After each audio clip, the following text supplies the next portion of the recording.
Hey hey hey, bienvenue sur ce putain de canapé aujourd'hui pour une petite émission Black Song. Je suis avec Binou. Comment ça va Binou? Ça va la forme? Comment ça va Efa? Toujours les check une signature. Ah, c'est très important de checker ici pour le respect. Du coup aujourd'hui on va parler d'un sujet un peu spécial et de type controversé. Le sujet ça va être un peu les dangers de la starification des jeunes rappeurs. Du coup on va parler un peu de jeunes rappeurs, des nouvelles têtes qui arrivent dans le milieu et un peu des dangers de justement cette nouvelle consommation de la musique un peu qu'on peut voir actuellement. Du coup, on va commencer par parler en gros par l'essor de toute la génération des rappeurs. Ouais. Du coup, vous êtes d'accord, je crois les gars, qu'on a vu beaucoup de nouveaux rappeurs percer très vite dans les 2 dernières années. Ça arrive très vite. Hein. C'est ça, un des cas les plus connus, c'est Kobalade. Ouais. C'est un mec, il a 18 ans, c'est ça? C'est un peu l'exemple phare je trouve, la starification des jeunes. Il est arrivé hyper vite et il a percé hyper vite. C'est-à-dire que il a pas eu 2 secondes de répit, le mec. Il a enchaîné, freestyle et tout. Et bah, à cette heure-ci, un des plus écoutés. Hein. Ouais, moi je ferais plus le lien, tu vois, l'essor des réseaux sociaux. Je pense que c'est vraiment ce qui joue un maximum. On regarde MHD par exemple, c'est parti d'une vidéo sur un réseau et instantanément après il est parti en studio, il a clippé ça. Et maintenant il est en prison d'ailleurs. Ouais, et maintenant il est en prison, mais genre en mode. C'est pas bien. Enfin, en 2 jours, je crois qu'il est passé de livreur de pizza à plus de 100 000 sur son compte, tu vois. Du coup, ça va très vite. Oui, c'est ça. En gros, du coup, il y a des nouveaux rappeurs comme Koba ou par exemple Zola. En gros, beaucoup de jeunes. En gros, les maisons de disques actuellement, elles sont à la recherche de jeunes talents. Parce que le rap, comme c'est un milieu qui est en plein essor actuellement, ils cherchent les jeunes talents, des nouvelles têtes pour créer des nouvelles stars en fait. Ouais, c'est ça. T'as pas mal d'émissions, par exemple Bouscapé ou même Skyrock qui font des petits freestyles de temps en temps. Ça facilite un peu l'accession, je veux dire, des jeunes dans ce monde du rap. Bon, il y en a qui percent un peu moins, et il y en a qui arrivent vraiment à capter le délire. Et t'as c'est Sofiane, je crois. En fait, il est à fond dessus, en fait. Par exemple, Eus l'Enfoiré. Ouais. Eus l'Enfoiré, il est arrivé, il lui a dit vas-y, tu vas rentrer sur mon album et tout. Enfin, ça peut parfois aller très vite. C'est ça, exactement. En gros, du coup, moi, ce que j'aimerais bien qu'on parle justement des raisons un peu de pourquoi en ce moment il y a autant de rappeurs qui percent. Pour vous, c'est pour quelles raisons déjà? C'est la nouvelle génération, je pense, déjà de base. C'est important parce que le rap, il a eu plusieurs évolutions au fur et à mesure des années. T'as eu le rap old school, t'as eu le rap qui est arrivé à années 2000, donc comme on parlait la dernière fois avec l'accession des femmes dans ce monde. C'est ça. Et puis là, t'as la génération Z, si on peut l'appeler comme ça. Je sais pas. Génération comme Z, tu veux, mec. C'est un peu la génération des jeunes d'aujourd'hui. Et voilà, ils arrivent à apporter un nouveau délire, plus sur l'ambiance, je dirais. Ouais. Kobalade, par exemple, il a un univers vraiment à lui. Bon, tout le monde n'aime pas forcément Kobalade de par son style quand il parle un peu comme ça, tu vois, par exemple. Bon, Quelle grosse imitation. imitation. Quelle imitation de faire des Kobalade. imitations, mais bon, voilà, on a capté le délire Kobalade quand même. Il parle un peu comme ça. Mais bon, tu vois, mine de rien, à cette heure-ci, t'écoutes Kobalade? Bien sûr, je suis un. T'écoutes Kobalade? J'écoute avec Un son blaze immense, actuellement là. un immense fan. C'est trop fort. Voilà, donc ça change rien. Il faut juste arriver à rentrer dans le délire et capter ce nouveau genre de rap. C'est ça. Et du coup, moi, je pense aussi que c'est dû au mode de consommation de la musique actuelle. Les maisons de disques, elles ont très bien compris que maintenant, tu vis, tu meurs. Enfin, c'est elles qui décident. Tu vois ce que je veux dire? C'est exactement ça. Du jour au lendemain, ta carrière, elle peut s'arrêter pour rien du tout, pour un mauvais tweet, pour quelque chose comme ça. Il y a des mecs qui décollent justement et qui, du jour au lendemain, se retrouvent sur le devant de la scène à faire. Par exemple, RK qui a rempli un Olympia archi vite. Ouais. Tu vois ce que je veux dire, ça c'est impressionnant. Et pourtant, il a pas non plus pété comme jamais, mais il a été mis sur le devant de la scène très vite. Et moi, j'aimerais bien justement qu'on parle des dérives de tout de ce Parce système. qu'il n'y a pas que des bons côtés aussi. C'est ça, parce que chaud, c'est sûr que c'est bien qu'il y ait des jeunes qui soient là, qui fassent de la musique et qui se fassent des gros sous sur ça et c'est que sûr, ça hein, marche très bien pour un eux. C'est sûr, on maximum peut de pas fois. dire que ça Ouais. peut pas nous poser de problème. En vrai, ils font de la bonne musique, c'est très cool. Ouais. Mais bien sûr qu'il y a un peu le revers de la médaille, tu vois ce que je veux dire? C'est ça. Exactement, c'est ça. En fait, c'est les dangers. Enfin, comme on a vu avec l'affaire MHD, pour reprendre MHD, enfin, en une vidéo, enfin, sa vie, sa carrière était jouée, tu vois. Ouais. C'est Je ça. me dis, enfin, c'est très bien d'être médiatisé, mais d'un autre côté, si tu fais une erreur, c'est tout le monde qui est au courant. Ouais. En fait, t'as pas de seconde chance, tu vois. Clairement. Et c'est ça qui est compliqué avec les jeunes. Quand t'as 16 ans, on te parle de chèques de 100 000, de ça, t'as plus la valeur. Enfin, t'as pas la valeur de C'est l'argent. rien du tout par rapport Ouais, à c'est ce que ça rien, doit tu vois. Mais réellement déjà, être. 16 ans, 100 000. Je Ouais, pense bien sûr. qu'actuellement, j'ai pas 100 000, j'aurais jamais un virement de 100 000 sur mon compte, tu vois. Inch'Allah. À 16 ans, il a ça peut très vite monter à la tête, les dangers, traîner avec les mauvaises personnes, parce que c'est aussi un milieu de requins, on connaît. Ouais. Bien sûr. Donc, ouais, c'est ça, c'est peut-être aussi les mauvaises influences. Il faut avoir un entourage solide, je dirais, il faut être bien entouré. Sinon, tu peux très vite dériver dans un côté un peu plus négatif. Mais même, on l'a vu, il y a des exemples, hein, mais comment dire, des contrats de maison de disques qu'ils font avec des artistes, et justement, les contrats, ils sont pas très sains. Justement, il y a quelque chose qui le fait pas trop dans le contrat, tu vois ce que je veux dire. Et du coup, moi, ce que je pense qu'il y a un danger, par exemple, c'est la surmédiatisation d'une personne.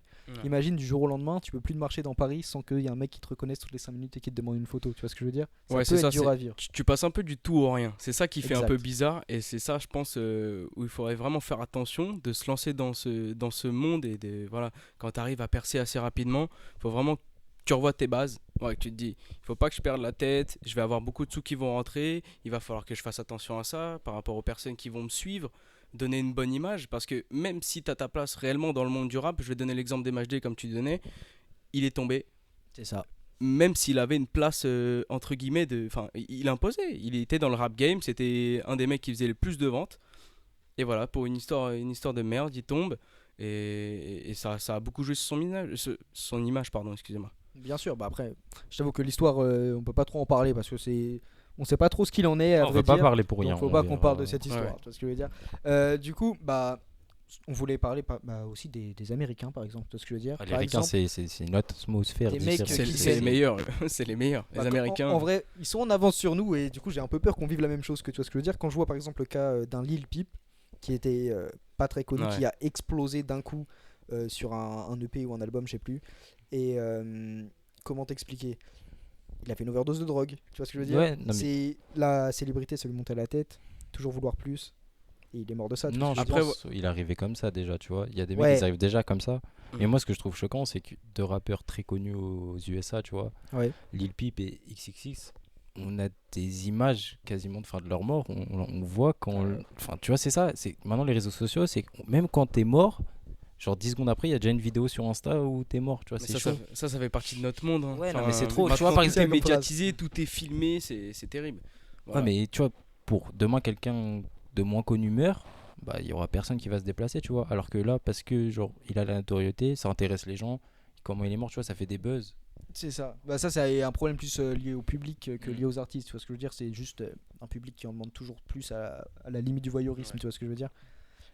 Du coup, moi je voulais aussi parler par exemple, imagine, t'es là, tu perces pendant 1 an, tu fais des gros festivals, etc. Et tu décides de changer de style de musique un petit peu, d'essayer de voir d'autres choses, et ça marche pas, et ta carrière elle flop, elle s'éteint. Bah, tu vois ce que je veux dire. Là, ça fait des cas de dépression, ça aussi, tu vois ce que je veux dire. Bah ouais, mais là pour le coup, j'arriverais pas à te donner d'exemple, tu vois. Ouais. Là, j'arriverais pas à te donner d'exemple dans le sens où, tu vois, bah, par exemple, Lil Peep, il est arrivé. Il avait déjà son style, mais il a un peu dérivé sur le rap un peu emo, tu vois. Bien sûr. Les mecs qui se tatouent un peu de partout, les cheveux bleus, les cheveux roses. Et mine de rien, rigole, hein, mine de rien, mais quand même, il y avait quand même un sacré public et il a fait énormément de ventes. Bien sûr. Après, voilà, changer réellement de style. Par exemple, quand tu vois un Caris, par exemple, tu vois ce que je veux dire. Un Caris qui arrive sur. À la base, bon, c'est le mec qui fait des sons Sevrac, Zo, tu vois ce que je veux dire, des sons, on n'est pas là pour rigoler. Genre, mettre une pression quoi. On a des gros bras quand on écoute ces sons. Moi j'écoute ces sons, j'ai l'impression que je suis un braqueur de banque. Hein. Il donne trop de force, j'ai des gros bras quand j'écoute ces sons. Mais est-ce que tu gagnes de l'argent? C'est ça, les sons qui rapportent le plus, c'est pas ces sons-là. Les sons qui rapportent le plus, c'est ceux que tu peux passer n'importe où en boîte. C'est pour ça aussi, le marché il est comme ça. Enfin, tu regardes Caris, c'est soit il fait des sons hardcore sa mère et il plaît à son ancien public, mais il vend quoi? Il vend son album. Sinon, il fait des sons hyper commerciaux, mais il passe dans toutes les boîtes, il y a des showcases partout. C'est comme ça que les artistes ils vivent. Sa carrière, pour moi, elle est éteinte, Caris, hein, je vais pas te mentir. Ouais, non. Bon, Hors Noir a beaucoup moins bien marché que Hors Noir 2 et Hors Noir. Mais déjà, c'est pas un Hors Noir. Enfin, il y a un grand débat sur ça. Ouais. Il l'a appelé comme ça. Hein. Ouais, mais c'est. Tu vois ce que je veux dire? C'est de sa faute. Hein. Mais en vrai de vrai, non, mais t'as raison, F, je te rejoins sur le coup que franchement, Hors Noir 3, c'est pas un Hors Noir. Tu trouves pas le charisme que t'avais. C'est de la Zumba, gros, c'est pas du rap. Enfin bref, tout ça coup. Est-ce que vous avez quelque chose à rajouter sur ce sujet? Est-ce que vous avez des choses à raconter, des choses à nous faire parvenir? Non, pas forcément. Moi, c'est juste que moi, j'essaie de me mettre à leur place en fait, de me dire que si j'arrivais, voilà, du jour au lendemain à percer, qu'est-ce que je ferais? Et franchement, moi, la première chose que je ferais, c'est je demanderais conseil à ma mère. Tu vois, c'est juste vraiment à ce niveau-là, genre il faut vraiment que tu aies la tête sur les épaules. Il faut pas que tu te laisses emporter parce que nombreux rappeurs, enfin je veux pas dire, mais nombreux rappeurs ont laissé la famille, les amis de côté, quoi. Tout ça dans le seul but, tu vois, d'arriver vraiment à un moment d'arriver à vraiment percer quoi. Ouais, et je trouve ça vraiment terrible parce que au final tu sombres dans la dépression. Lil Peep c'est un peu ce qui s'est passé avec lui. Exactement. Il a une dépression extrême, ça en a amené sa mort malheureusement. Mais bon voilà, juste vraiment garder la tête sur les épaules, se renseigner sur ce monde parce qu'il y a pas mal de requins et surtout garder une bonne image de soi quoi. Surtout quand on est jeune, c'est très important de faire attention à ça. Ouais, mais après, moi quand je dirais quand on est jeune, ça me choque pas. Tu vois, il y a des jeunes au football, ils sont déjà payés des millions, ils ont 14 ans, tu vois. Tu vois ce que je veux dire? Aujourd'hui, les enfants, on dit qu'ils sont pas payés, mais il y a beaucoup d'enfants qui sont payés dans les mondes professionnels, des choses comme ça. Le rap c'est normal, tu vois, mais il faut juste bien se préparer, faire attention à qui tu choisis parce que tu fais un son qui perce, mais du jour au lendemain tu connais personne, t'as des mecs de la musique qui t'appellent, t'as des agents qui t'appellent, t'as des maisons de disques, sauf que toi tu connais rien, c'est pas possible. Clairement. Tu peux pas connaître, t'as pas eu encore ce niveau. Donc c'est pour ça je pense que c'est important de s'entourer de bonnes personnes, des personnes de confiance, tu vois, parce personnellement j'ai vu une interview sur Koba, tu vois, où je sais plus c'était qui, mais il disait que justement, l'argent, il y a des embrouilles parce qu'avec tes potes ça change la façon de te voir, tu vois ce que je veux dire? T'as des millions maintenant, donc tes potos ils sont plus pareils avec toi. Bien sûr. C'est ça qui est dommage, faut avoir un entourage qui est aussi la tête sur les épaules, il n'y a pas que toi, tu vois. Ouais bah oui c'est sûr. Donc c'est ça qui est vraiment compliqué quand tu perds, c'est vraiment avoir une bonne structure autour de toi je pense. Faut avoir un entourage solide moi je pense. Ouais c'est ça. Du coup je pense qu'on va se laisser pour ça. Ouais, ça marche. Si y a un mec qui nous écoute et qui va percer là dans pas longtemps, mec fais attention à toi, garde bien la tête sur les épaules, c'est bien les conseils de Binou hein. Ouais et viens nous voir aussi sur Black Sofa, on fait des freestyles. Pas passer en interview mon pote. Y a pas de souci, viens nous voir quand tu veux. Du coup les gars, on va vous laisser sur ça. On va vous dire à vendredi prochain. Alors je vais vous dire de vous abonner ici au YouTube. Il a fait le monteur. Ici à l'Instagram. Et merci, et ici au Twitter. Et d'ailleurs le Twitter c'est Black Sofa Corp Mams. Très important. Du coup les gars, à vendredi prochain à 18h. N'hésitez pas à nous dire ce que vous en avez pensé. Encore une fois, ça nous permet de nous améliorer. Nouvelles fiches, tout ça là. On a des nouvelles fiches. J'espère que vous avez vu ça, c'est incroyable, hein, vraiment du professionnalisme au plus haut point. Et du coup, partagez ça, hein, ça nous ferait plaisir, c'est ce qui nous permet d'avancer. Et Simer la team à la semaine prochaine.